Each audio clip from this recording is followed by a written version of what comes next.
قدرمنو لیدونکو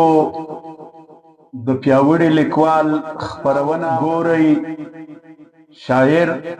او کتاب. لکه څنګه چې تاسو ته معلومه ده، شاعر او کتاب موږ تاسو ته د ستړي پښتون له پیجه هر اتوار یو کتاب متعرفه کوو او په تاسو یې پیژنو. په سویلي پښتونخوا کې چې کومو لیکوالو،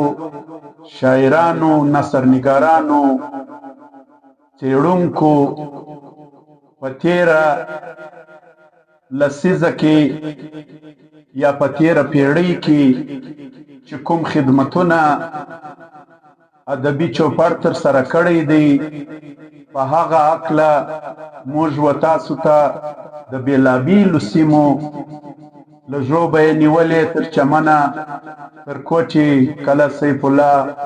مسلم باغ، خانوزۍ او پښین د ټولو علاقو یا سیمو ادیبانو، شاعرانو چې د پښتو ژبې لپاره کوم خدمتونه ترسره کړي دي، هغه په تاسو باندې پیژنو. نو نن موږ شاعر او کتاب په سلسله کې د پیاوړي لیکوال لخوا زه تیمورشاه کمال او زما سره په څنګ کې پروفیسر فیض محمد شهزاد صاحب دی. موږ تاسو ته هر اتوار یو کتاب متعرفه کوو، خو نن موږ د شعري ټولګې یا مجموعې پر ځای باندې د یو داسې شخصیت چې هغه په سویلي پښتونخوا کې ډېر ژور کار کړی دی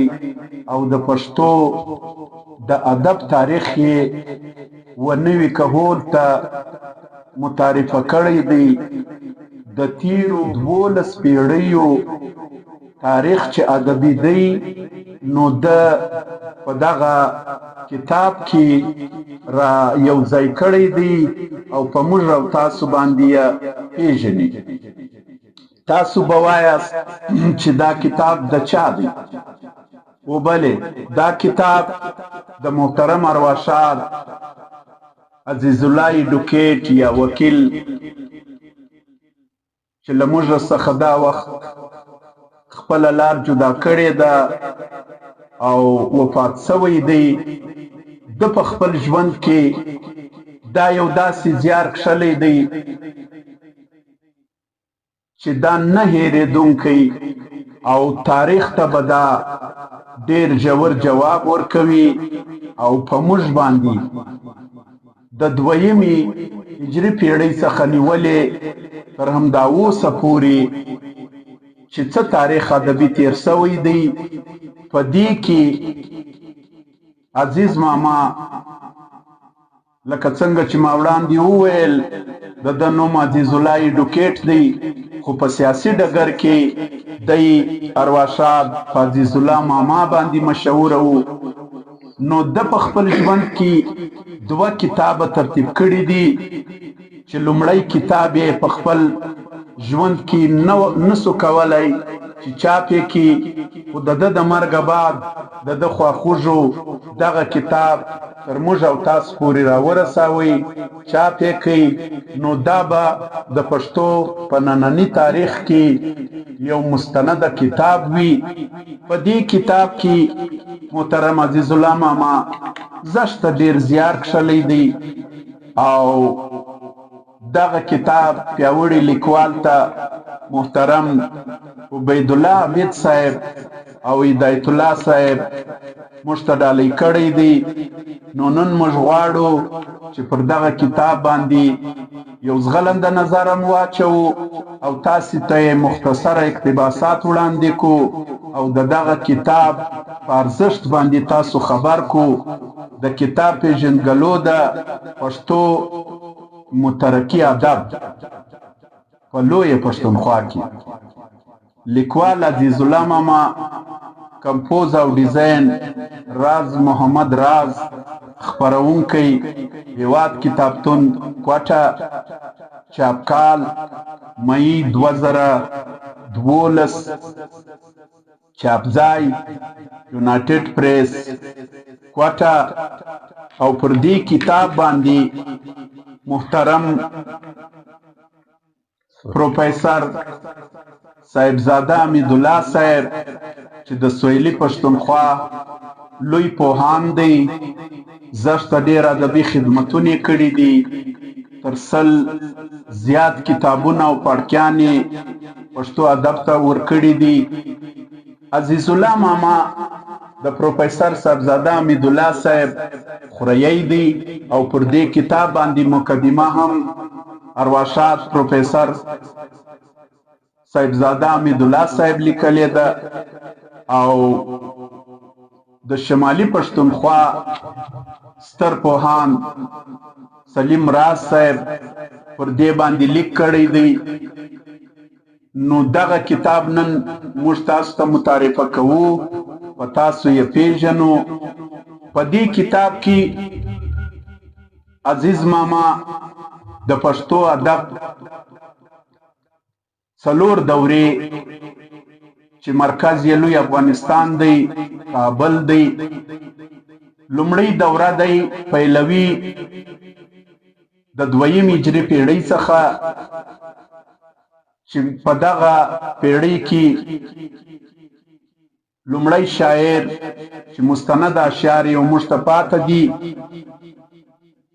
امیر کروړ، د امیر پولاد زوی چې د غور باچا و، د مشهوره نظم دی. هغه به هم تاسو ته په اقتباساتو کې وړاندې کو، خو زه غواړم چې پر کتاب باندې د لا نور خبرو دپاره زه هڅه وکم او تاسو ته د عزیز ماما هغه زیار، هغه محنت چې د په خپل ژوند کې کښلی و، هغه ارمان یې په ژوند پوره نه سو، د ده د مرګ بعد د ده خواخوږو دغه کتاب و موږ ته وسپارئ او دا به د پښتو ادب دپاره یو مستنده او ډېر علمي کتاب دی. زه غواړم چې پروفیسر فیض محمد شهزاد صاحب چې د عزیز ماما سره ډېر نږدې پاته سوی دی او د ده خدمتونه او د استاد په حیث هم اوسېدلی دی، د ده پر فکر، د ده پر سیاست او د ده پر ادبي زیار باندې رڼا واچي. پروفیسر شهزاد صاحب. جهان مننه تیمورشاه کمال صاحب د پیاوړي لیکوال دغه سلسله کتاب او شاعر یقینا دا یو ډېر نوی او ډېر ښه او ډېر لوی کوشش دی. بیا دا ستړی پښتون پیج کم دی، یقینا د پښتنو او د پښتو مینانو ته ډېر څه په لاس ورکوي. او نن خبره دا ده د ارواښاد عزیز الله ماما، زما نږدې عزیز الله ماما چې دی هغه د هېڅ رسمي تعارف محتاج نه دی، ځکه چې سیاسي دنیا او سیاست مداران یې د خپل ژور فکر په حواله پېژني او علمي دنیا یې د علم یو سمبول ګڼي. او دارنګه چې کوم د ده سیاسي حلقه ده او سیاسي دنیا ده او د ده سیاسي مبارزه ده او لر او بر وطن چې دی د ده په فکر شاد و آباد دی. دا هغه وختم دا وختم یعنی زه د ده زنده یو مثال یم چې زما علمي او فکري لارښود چې کوم دی هغه ارواښاد عزیز الله ماما دی. او عزیز الله ماما دا یوه خبره شاهد ډېر نه یي په خبر، د خپل علمي سفر یعنی د ژوند آغاز چې دی هغه ایز لیکچرر د انګریزي ژبې څخه شروع کړي او بیا داسې وسولو چې علمي دنیا کې خپل یو نوم، خپل یو پهچان، خپل یو شناخت پیدا کړي. خو د ده بېقراره روح چې وه هغه د ژوند او د سیاست د هدف او د علم وخواته یو داسې مایله و چې د ده هغه ناقراره روح چې کومه ده نه هغه قرار غوښتی. نو ځکه یې د ګورمنټ ملازمت یعنی د علمي دنیا څخه نظر و سیاسي دنیا ته سلو او د سیاسي دنیا سره سره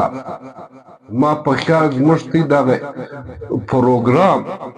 ډېر خلک اوري سیول سوسایټي اوري ججز اوري سیاسیان اوري زه په دا سره وایم چې حجز ماما د لا په لار کې د قانون په لار کې یو داسې مثالي قانوندان و ماشاءالله یو داسې مثالي وکیل وونه یعنی چې د احترام ججزم کوو ځکه چې د علم سره سره د ماما چې کوم هغه یو کردار او هغه کردار مثالي او دا رنګه زه در وښایم کلمات چې په ابتدا کې وویلې چې د علمي پیژندګلو هم شته او سیاسي هم شته عزیز ماما خپل هم شاعر و صاحبزاده صاحب اقرار شاعر او د مجموعه پرته ده انشاءالله د جانشین به ډېر زر د شعري مجموعه چې کوم ده هغه ته به کتابي صورت ورکړي او پاته سول دغه د زیار دی چې د کوم کتاب مؤلف دی یعنی دا دې ته که زه ژوندی تذکره ووایم نه دا ژوندی او زما په خیال زما سره به څوک اختلاف ونه کړي او بیا زه د ذهن و کمال ته اریان یم د امیر کروړه څخه واخلي د موجودت زمانه پورې چې کوم کره لیکوالان دي محققین دي مورخ دي نثرنګاره دي داغه په فن داغه په شخصیت داغه په ژوند باندې هغه نظر اچولی دی چې داغه د جاج اخستل یو کمال زه شهزاد صاحب د فکر انتها ته ورسېدم ما چې څو وخت کتاب مطالعه کوي عزیز ماما چې کوم درې دورې لومړی دوره د ادب دویمه منځنۍ دوره او دریمه دوره او بیا د شلمې صدۍ یا پیړۍ دوره موجوده ده د عزیز ماما فکر د عزیز ماما نظریه دا ده چې عزیز ماما وایي چې کومو خلکو د ارواښاد عبدالحی حبیبي سې نیولې بیا زه ټول نومونه درته اخمه د دې ټولو چې کم کار د پښتو ادب دپاره یا د پښتو تاریخ دپاره کړی دی هغه د کابل مرکز څخه ترسره سوی دی او بیا د هغه څه وروسته په 14مه پیړۍ کې په هجري 14مه پیړۍ کې چې بیا کم کار سوی دی د شمالي پښتونخوا لخوا او برته د کابل مرکز چې کوم کارونه کړي دي د عزیز الله ماما نظریه دا ده چې د دوو مرکزو چې کوم کارونه کړي دي په دغه دواړو مرکزونو سویلي پښتونخوا د ادبي خدمت هیڅ اقرار نه دی کړی او پر دې باندې هیڅ کار نه دی سوی کابل مرکز او شمالي پښتونخوا مرکز چې کوم خدمات کړي دغه ټولو اعتراف دی کوي دغه خدمتونه ستایي هغه اتلان ټول یاد کړي دي چې کوم خلکو پښتو ادب له کار کړي خو دغه یوه ګیله د دې ټولو لیکوالو څخه لري د شلمې پیړۍ چې هغه سویلي پښتونخوا نظر اندازه کړي او دی غواړي اوس په دا کتاب کې د ټولو مین مقصد دا دی چې زه د سویلي پښتونخوا ادب چې کم په شلمه پیړۍ کې کار کړی دی هغه زماره او را روانو نسلو ته وپېژنم یقینا د پښتو ادب معلوم درې مرکزونه دي بالکل کابل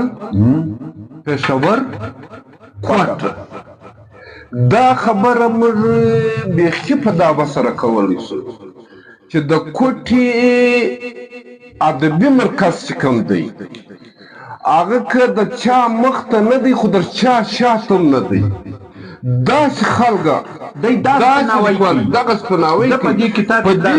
دې کې زه دا خبره درته وکړم نه چې ګوره لوی محقق د عبدالله حبیبي بعد د اثر د چې کوم دی نه چې زما ورته نظر دی زما د نظر سره څوک اختلاف درلودلی سي ولی محمد سیال کاکړ صاحب چې کوم دی دا ستا د لازمي نه دا ستا مکمل مستند موقع او د ده پر لار چې روان دي چې اوس ژوند لري او خدای دې ژوند ورکړي عبدالکریم بریالی صاحب بالکل یعنی په هر معیار پوره موقع بالکل د عزیز ماما چونکې دی خو سیاسي هم و علمي هم و ادبي هم بالکل نظر به نسبت در ما یا تر چا یقینا لوی او پراخ و دا کوم خبرې چې تا چې ویلې ده او چې نیولې ده یقینا د دې ذکر هم چې ستا ماما خپل اعتراف کړی دی چې دا خلکو زموږ دغه سیمه او زموږ د دغه سیمې ژوندي خلک چې کوم دي هغه چې کوم دي هغو ته شا کړې ده په تېر ادبي تاریخ کې د سویلي پښتونخوا نه ده راوستلې او کوم وخت چې ماما یا د ماما در مخ چې د سویلي پښتونخوا لیکوالان معرفي سولو هغه خلک د دوی و هنر ته د دوی و فن ته د دوی که نظم و که نثرونه هغه دواړو ته غاښ په ګوتو او عزیز محمد دا صاحب په دې خپله مقدمه کې د دې خبرې یادونه کوي چې امیش خلیل د شمالي پښتونخوا چې په شلمه پېړۍ کې کوم کار کړی دی په هغه کې د سویلي پښتونخوا څخه فقط علامه عبدالعلي اخندزاده ورکړی او زه در یاد کومه چې امیش خلیل دا ټیم چې کوم دی اوس هم عیاد دی اوس هم ژوندی دی او د امیش خلیل چې کوم دی د کوټې ته څه دا اپشن تم راغلی دی ما د اسیر صاحب سره مېلمه سوی د اسیر صاحب سره و زه ډېر وړوکی وم ما لاس صاحبزاده مې د لاس سره و او په دویم وار چې راغلی نه و به و د هغه خبره دا کومه خبره چې ته کوې ماما چې کوي دا خبره سیار صاحب ورسره وکړله بلکې په دا کې ارواښاد باري اسیر صاحب ناست و ارواښاد پروفیسر راز محمد راز صاحب ناست و بریالی صاحب ناست و او د کوټې څخه ګوهر صاحب راغلی و دا راغلی و او مېلمانه خو نو زموږ خو نو ګرده یو کور دی که ستا مېلمه یي که زما مېلمه یي خو زموږ د وطن مېلمه و اتفاق دا و چې دغه ناسته زما د کور پر بیټک کې ونه او دا اوس ورته دا خبره هم ورته وسوله امیش خلیل ته نه چې امیش صاحب نه دلته علامه عبدالعلي صاحب چې کوم دی هغه و په عمر او د موجوده نوي دوره څخه مخکې دی بجای د دې د هغه ذکر خو و لیکن د هغه امحصر حافظ خان محمد صاحب حافظ خان محمد صاحب شاعري و ادب ته وګوره نه دا د حافظ خان محمد صاحب چې دا چونکې په دې کې یادونه سوې ده چې حبیبي صاحب ته پټه خزانه په کوټه کې عبدالعلي اخندزاده په حواله کړې ده ده ورکړې ده نو زه خبره مې دغه کوله چې د کوټه خو زموږ ادبي مرکز ګرځېدلی ده او ادبي مرکز مې دی خو دا ټایم زه اهمیت شین ته دومره ورکوم چې نامتو او مستند لیکوالان چې دي د دې ټولو تعلق چې دی هغه د پښینه څخه دی یعنی بذات خود خبر هم چونکې پر عزیز ماما روانه ده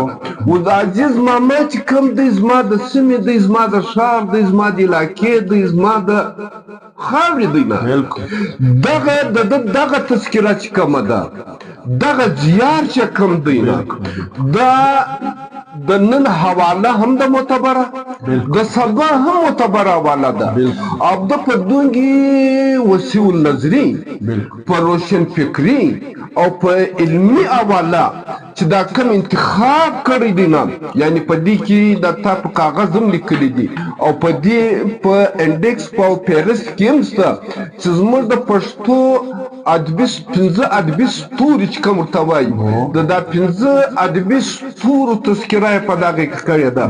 د دې مقصد څه دی د دې مقصد دا دی چې دا را روان د سبا نسلو دپاره خپله پښتو ادبي اتلان وپېژني خپل ادبي اتلان په تاریخ خبر شي او د هغو په لاره روان شي د هغوی کار په مخه واخلي یعنې تر څو چې څومره کارونه چې هغو کړي وو او چې پاته کارونه دي هغه کار نوی نسل په مخ ور واخلي. عاجز ماما زما استاد کله ما چې په ابتدا کې وو چې زما علمي استاد هم زما فکري استاد هم داسې مثالي کردارونه چې دي هغه د یو عجیب سانچو راوځي نه خو نن داسې حالات نه چې هغه سانچې چې کومه دي نه هغه نړېدلي دي. ماما که په علمي حواله وو هم ځان ته مثال وو، قدر الله په حواله وو هم ځان ته مثال وو. او زه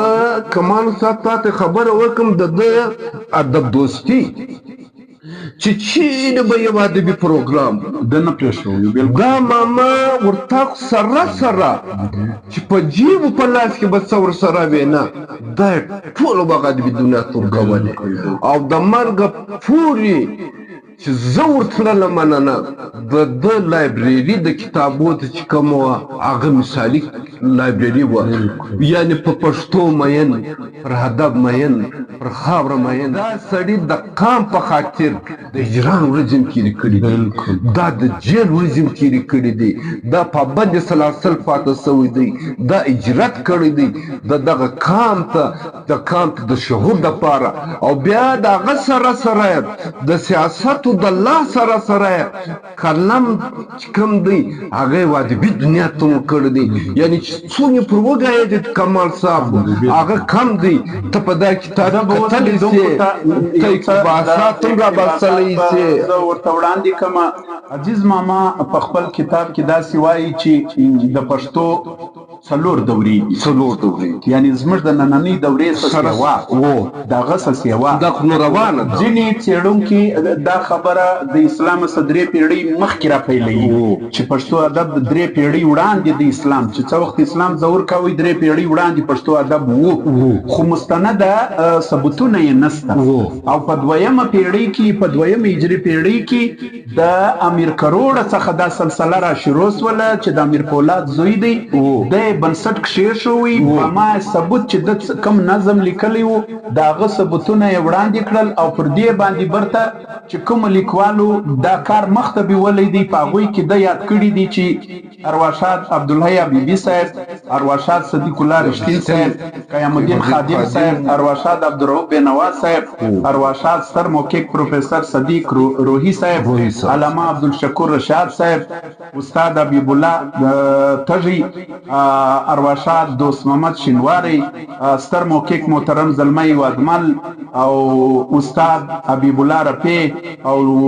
نور د کابل مرکز. او بیا راغلی دی په شمالي پښتونخوا ته. په شمالي پښتونخوا کې چې کوم خلکو دا تاریخ مخته بیولی دی یا د شمالي پښتونخوا کم ستر لیکوال او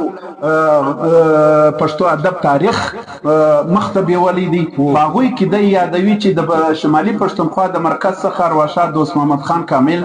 حبیب الرحمن قلندر مومن، عبدالرؤف نوشاروي، ارواښاد ایوب صابر، محمد افضل رضا، ډاکټر راجولی خټک، محترم پریشان خټک، امیش خلیل، محمد نواز طاهر او نور. سویلي پښتونخوا کوټي مرکز څخه دی یادوي چې ارواښاد حافظ خان محمد، پروفیسر صاحبزاده حمیدالله صاحب، پروفیسر ولی محمد سیال کاکړ صاحب، ارواښاد عبدالباری اسیر صاحب، ارواښاد ظفرالله خان او نور بهرني لیکوال ایچ جی راورټي، سر اولیف کیرو، پروفیسر انډر ویچ ډارون. دغه ټولو خلکو پښتو ادب له بیا ډیر زیار ایستلی دی، ډیر کار یې کړی دی. او چې څه وخت بیا په 20مه پېړۍ کې چې کومو خلکو په سویلي پښتونخوا کې دا کار مخته بیولی دی د هغو ذکر یې جلا کړی. دغه خبره ده. یعنې ګوره ما په ابتدا کې ویلې ما ورته دا یو داسې ژوندۍ او مستنده تذکره ده او تذکرې ته موږ تاریخ هم ویلو. دا یو داسې عجیب کار دی او دوی لوی کار دی د تذکرې ته ده. اوس ګوره په دې کې د عزیز ماما دا دومره مقالې چې ما ته را معلومې دي، د ده مقالې، د ده مضامین، د ده شاعري دی هغه پرېږدي او دغه پښتو مینانو ته دغه چې کوم دی دا معرفي کوي دا د پښتو ادب څه او خصوصا بیا ګسره د ادب سره او بیا شهزاد صاحب مینه ده صاحبزاده صاحب خپل مقدمه کې د دې ذکر کړی دی عزیز ماما چې د دې یو کتاب د چاپولو د پاره کوم زیار کښلی دی زه تاسو ته په اخري کې د هغه پیرس وړاندې کوم چې کم ماخوذ در اخیستی دي کم اخذ د کومو کتابو څخه کړي دي دا په لس کاله باندې دا کتابونه څوک مطالعه کولی نشي یعنې دا ټول ورته کتلي دي د هغه په رڼا کې یې برته خپل کار نظر دی خپل نظر اوس دا ګور په دې کې دوه شیان دي را روانو نسلو ته یو شی دا دی چې په خپل چې کوم مهربان اتلان بالکل شخصیات دي د ادبي دنیا څخه تللي دي پښتانه دي یو خو را روانو نسلو ته دغه چې کوم دی هغه معرفي کوي دویم چې د دې کوم اخذونه ماخذونه یعنی چې د کوم کتابو حواله دغه یو کتاب چې دی به دې ته به په درزنو کتابو په درزنو سلسبالا دي په درزنو سلو په سوو سلو او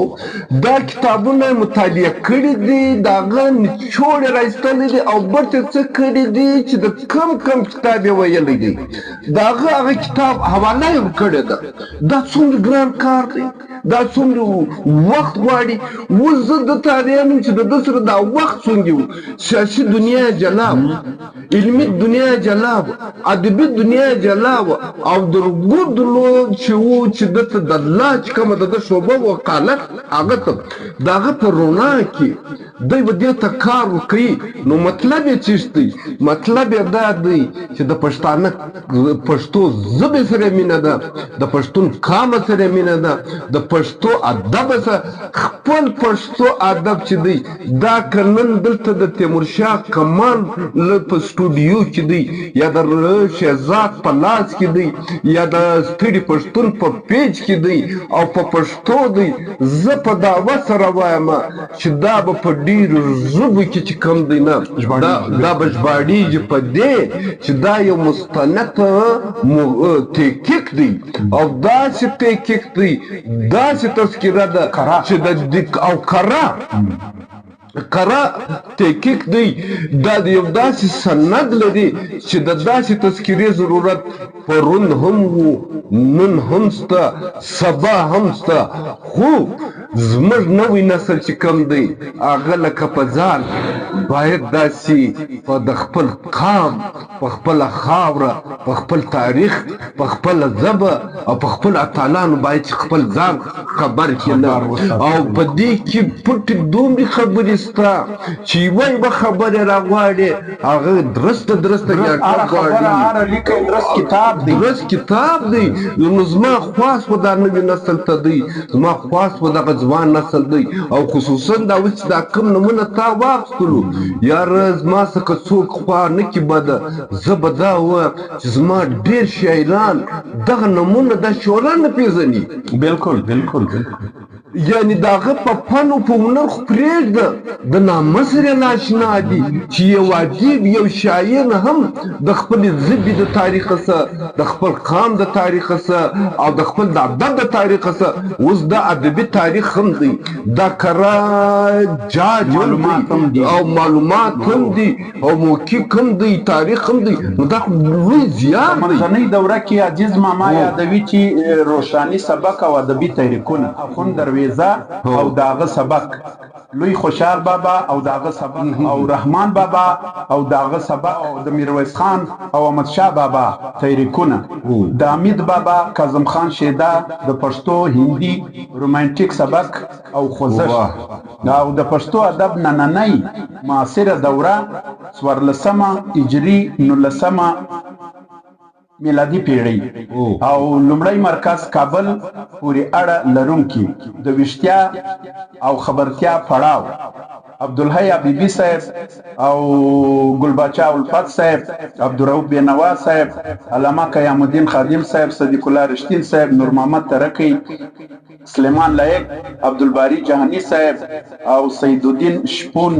علامه عبدالشکور رشاد، محمد گل خان مومند، غلام جیلانی جلالی او ولی محمد مخلص، سید شمس الدین مجرو، عبدالرحمن ولی محمد مخلص، سید شمس الدین مجرو، عبدالرحمن او عبدالرحمن پژواک، محمد موسی شفیق، نصر الله حافظ، ملنګ جان، عبدالله بختانی، محمد صدیق پسرلی، استاد محمد صدیق روحی، دوست محمد شینواری، محمد ابراهیم عطایی، محمد گل نوری، غوث خیبری، کبرا مظهری، حبیب الله رفیع او ډاکټر مجاور احمد زیار، محمد ولی زلمی او زلمی وادمل. هر سړی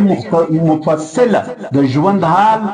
د زوکړې نیټه او د ادبي خدمتونه ټول په دې کتاب. کمال صاحب زه یوه نوې خبره وکړم، چونکې دا زما او ستا په دا نږدې دور کې دا چاپېدی په نسبت د نورو زه لږ په خبر وم. یعنې دا چې منځته راتلی دا مترقي ادب بالکل او دغه نوم هم دلته په پښین کې ټاکل شوی د مترقي ادب او دې ته د مترقي ادب نوم چې ټاکل شوی دا ورکړی یم دې نوم هم هغه مسمزیر ورکړي. صحیح. زما خبره بله ده چې کله دغه کتاب چاپېدو ته د ده ملګرو د ده خواخوږو خصوصا کورنۍ نظر سو چې دا چاپوو، دومره خلکو وو هر یوه دا سعادت بلی چې د دې سریزه زه ولیکم، لیکن د دې سریزې په نصیب د ده خپل ماما او مستند لیکوال پروفیسر صاحبزاده حمیدالله صاحب او چې دا اوس نزدو شپو کې زموږ د دنیا څخه لاړی چې د مترقي ادب یو نوم و سلیم راز صاحب چې خپله په درځن ته سزیات د کتابو مصنف دی، هغه چې کوم دی هغه هم سریزه پرې ولیکله. کومه خبره چې ما وکړه د هغه خبره په دغه سریزه کې چې کوم دی سلیم راز صاحب کړې ده، عزیز ماما د هېڅ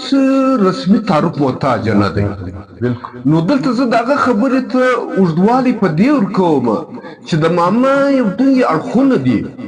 چې هر اړخ چې دی هغه درس کتاب دی. او بیا دا یو شی زه په دې حواله یاد کوم نه چې عزیز ماما د اوسنو معاشره د ټولنه ده په خپل ذات کې خان نه وله، دا د محمد سید خان مسی، د سید محمد خان زوی، د حبیب الله خان او نصر الله خان ورور ټیک سولو، او چې بیا د ده کشران ورونه دي چې د هدایت الله سیوا کې د عطاالله خان نه پورې دغه خپله کورنۍ علمي کورنۍ ده نه چې اوس یې په مینه چې کوم دی احمد خان هم شته، پروفیسر اسلم خان هم شته، او چې نماینده او مستند څوک دی ډاکټر عبدالله خان شته، ډاکټر ظفرالله مفکر چې کوم دی هغه، یعنې دا ټوله زه کماله تا ته دا وایم چې ما او تا خو دا خبرې ډېرې پر وکړې، ته په دغه کتاب کې د اوومې اتمې نومې پېړۍ یو داسې زوړ شاعر لیکوال وګوره د هغو څه اقتباسات یا که شعر وي هغه و د ملګرو ته اورېدونکو ته په ملتان باندې د واکدارې کورنۍ د لومړۍ واکدارۍ د بهلول لودي دورې مصنوعیانې یا څلوریځې راوړي دي او د خلیل خان نیازي چې و بهلول ته یې ډالۍ کړي وې. داسې دي یو څو وړه اقتباسات تاسو ته کتونکو وړاندې کومه چې غړي ورځي ژاړي د پاسه کویل غږ کا بیلتون له لاسه په هغه لوني ګوهر په خور ستا دا مرحبا کا ستا زموږ مواسه او دلته دغه برته سلطان بهلول ته برته بله بیلګه ده چې ملک به زرغون کړم په ورکړه راسه، ملک به زرغون کړم په ورکړه راسه، ګوره اورېځي د دا له پاسه او خول می د عدل په دور روڼ دی، جهان به زیب مومي زما له لاسه واه څه والله او بیرته بیا کندهار د دیراوت د کلي زرغون خان نورزی په 1912 کې ساکینامه ده چې نمونه یې دا ده: ساکي پاڅه پیاله راکه مرور یار می ژر راپخلاکه مرور یار می ژر راپخلاکه اوبه تویې په لمبو کړه اور می مړ په دې اوبو کړه. واه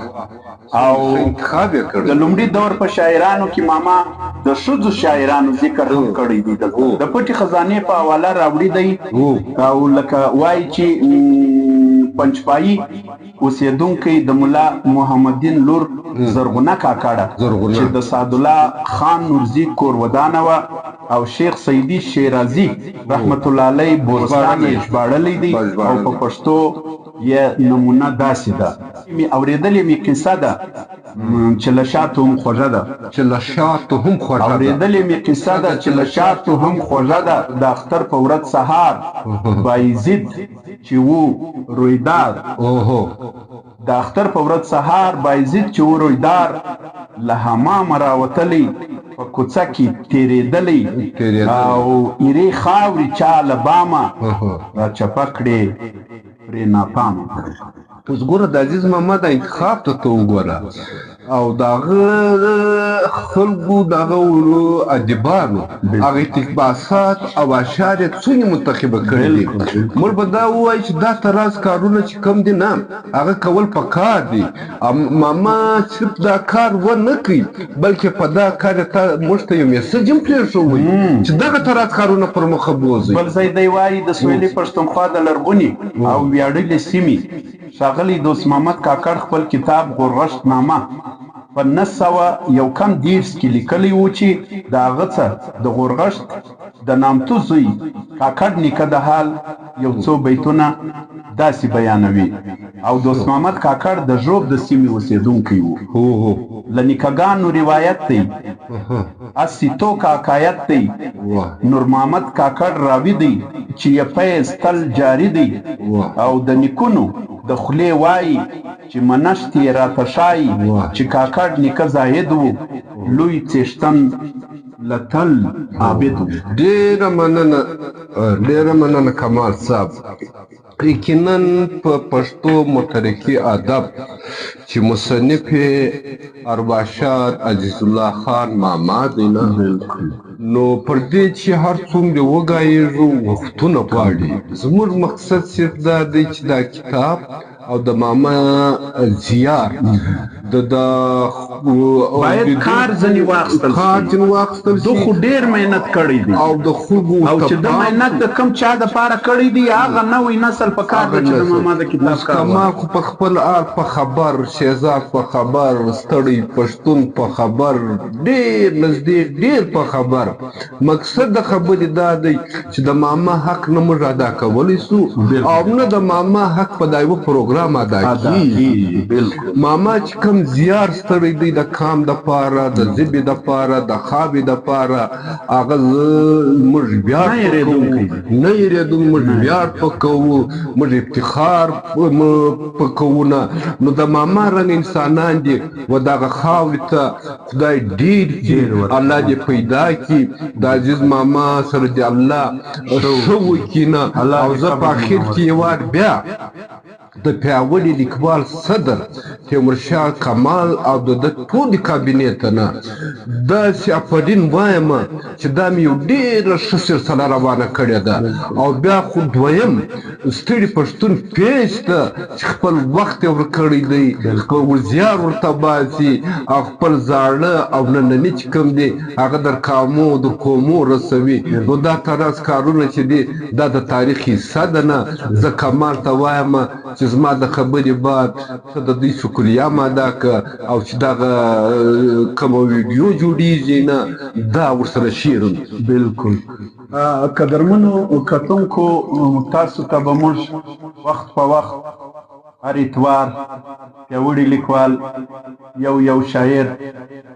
تاسو ته در پیژني او تاسو به د خپل ادب سره د خپلې ژبې سره اشنا کوي. نو په همدغه زیار کې موږ له تاسو څخه خواست کوو